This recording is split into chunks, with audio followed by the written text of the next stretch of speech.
Hi, I'm Pastor Stephen, and today we are at New Hope for Families, and I'm so excited to spend some time with the director, Therese Gruba, and we're gonna just ask her some questions and to find out more about their incredible ministry here in Duluth, Minnesota. So I know you're gonna be blessed as you listen to this and kind of get a feel for some of the things that they're doing in our community. And so we've already even prayed, and so be blessed.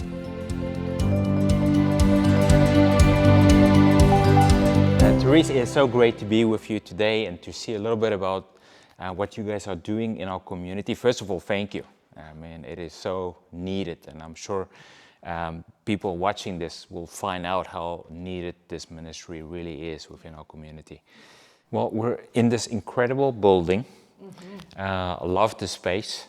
Tell us a little bit about the history of this building. All right. Well, it's 100 years old this year, and it started out as a Catholic church and a school, and that ran until 1983. And then in 1983, their population was so low, they decided to close the doors, and they sold the building, everything, the rectory. There's a 7-bedroom rectory attached to every floor. So they sold the building for just $1 to the Benedictine sisters up at St. Scholastica.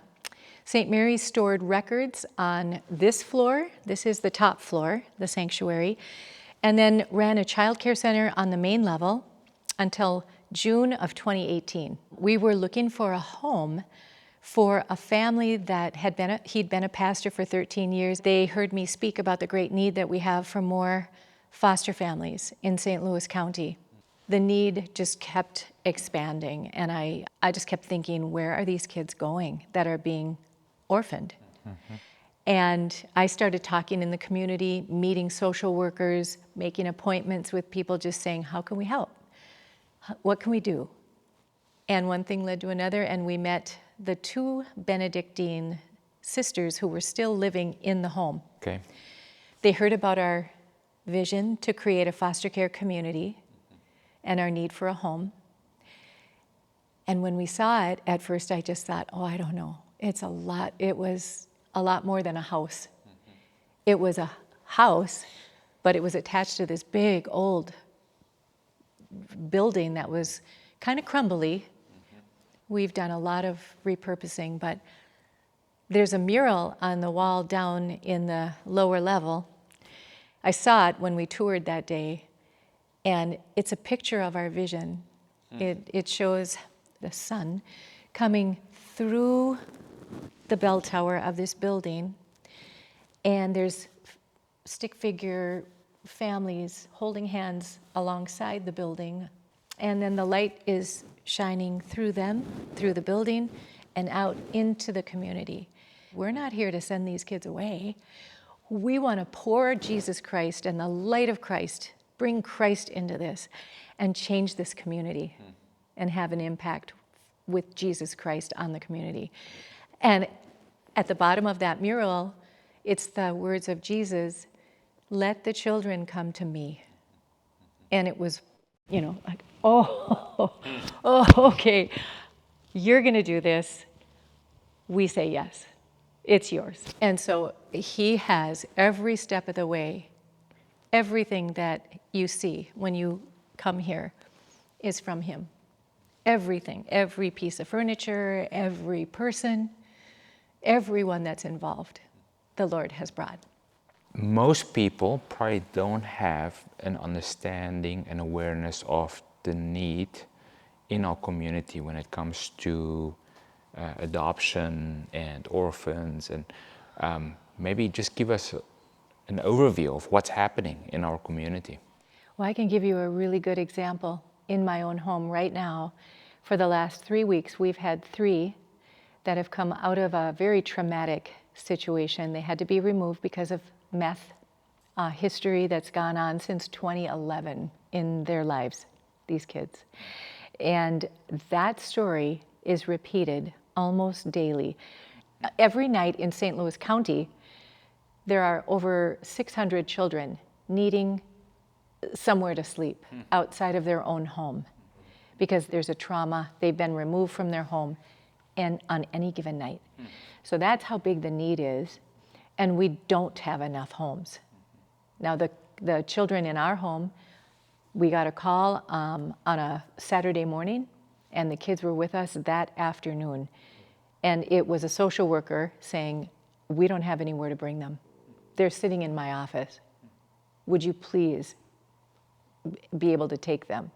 And fortunately, my husband and I were in a position where we could say yes, but that happens all the time. For somebody that maybe want to consider becoming a foster care parent, how difficult is that process? Well, or easy? You know, with COVID, everything went online. And so it's very doable now. You can do it now from the comfort of your own home. And on our website, newhopeforfamilies.com, you can find the beginning background study. And you just basically need to be 18, and you need to have somewhere for a child to sleep, and your home gets inspected. The fire marshal comes and inspects your home and makes sure that it's safe. And that's probably about a 90-day process, maybe 60 days, if you're real good at getting those courses done. And they're good trainings. Trainings on things like SIDS, traumatic brain injury, trauma-related behaviors. That's real big right now. Kids are dealing with a lot of different traumas as they come into this foster care system. Sure. And it's another thing that New Hope for Families does is we provide trainings now from other foster families, veterans, who can help other families know this is what you can expect. So just tell us again some of the things that you're doing within New Hope Ministries. Right.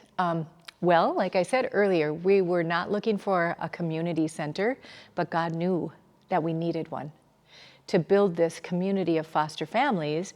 And so we host moms' play dates once a month. We also host trainings and family fellowships quarterly, where we have a potluck dinner and trainings.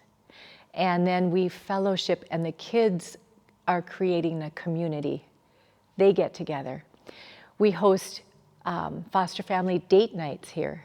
Small church groups are providing that service for us, and we also have a kids closet. When any of our foster families get a new placement or even know of someone who has a need for a car seat, diapers, clothing, shoes, jackets, hats, mittens, blankets, we have them all here. So it's been fun to repurpose the different spaces. Right. We also have a visitation site on our gymnasium level, and that is where families who are working to be reunited with mom and dad. We have a 7-bedroom home. They staff it with a licensed foster care couple, and that couple lives there 24/7, and they're licensed for 6 to 8 children. Those beds are ready 24/7, 365 days out of the year. And so we have built an SOS support group around them with volunteers. It's a difficult role because it's always a different trauma. Right. The children are only in there under 30 days. And then there's different cases coming in all the time, as you can imagine. It's worked beautifully. The kids do really, really well. We're so excited to have you guys as part of our ministry partners at Salem Covenant Church, and again, just to come alongside of you and to hear what you guys are doing. And so as part of this interview, share with us maybe your vision for this ministry. The vision is that there are more foster homes than there are children that need them. That we have foster families that are waiting for kids. And that we introduce anyone we have the opportunity to care for to Jesus Christ. And as we bring him into the picture, He does the healing work. Yeah, that's wonderful. Other than financial support, how can Salem or anybody watching this support you? Oh, there's so many ways. If you have small groups in your fellowship, those small groups can sponsor a foster family. And that means basically you're matched with a foster family and you can provide grocery helping, grocery getting, childcare assistance. In order to do that, you just need a simple volunteer background study and get that done. And then you can help with childcare. That's huge. Giving them a date night. Having if you have a heart for these children and you want to take it on part-time, if you don't feel like you have the capacity to do this full-time, we have a great need for respite care providers. And what that looks like is you go through the same licensing process as you would for fostering, but you state, I am going to be a respite care provider for full-time foster families because we need a break. Right, right. And that's one of the main things that happens to fostering families is there's a high burnout rate. But we want to stop that by coming alongside these families. So physically, helping them with car repairs, carpentry. Our vision also includes fully supporting these fostering families as though they're missionaries. And they are. These are local missionaries, and the mission field are these children. And they don't have a house payment because that's fully made, or they don't have utilities to cover because we've been able to do that. That's great. So if we have somebody that wants to help, what's the best way to get in contact with you? On our website, it's newhopeforfamilies.com. Fill out that form and leave a little note that says who you are. You list your email and what your interest is. And often on our website, we'll put specific things that we need for our kids' closet. We fully support our foster families. If they get a new placement and the kids come with nothing, we can come to the kids' closet and fully outfit them for those weeks that we might have them. And so you can find out about different needs that we might have, size diapers that we're running low on, things like that. Yeah, thank you. Gosh, for anyone who's interested in fostering, I just really want to stress that God is in it. He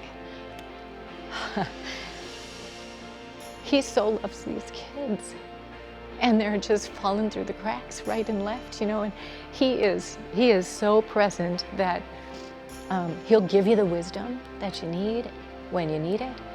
And it's hard because they're naughty, and they do things that are unexpected. It's so outside of the box of my normal, but it is so rewarding. And it's such a picture of his work with us. How many times do I have to tell you? And so I just think it's the biggest blessing to be in the right place with God, So. Thank you. Yeah. For sharing. Well, again, thank you so much for your faithfulness and having us today. And please reach out to Salem if you have any needs and if we can support you guys. We really want to do that. And but just so blessed to see what God's doing here. Keep up the great work.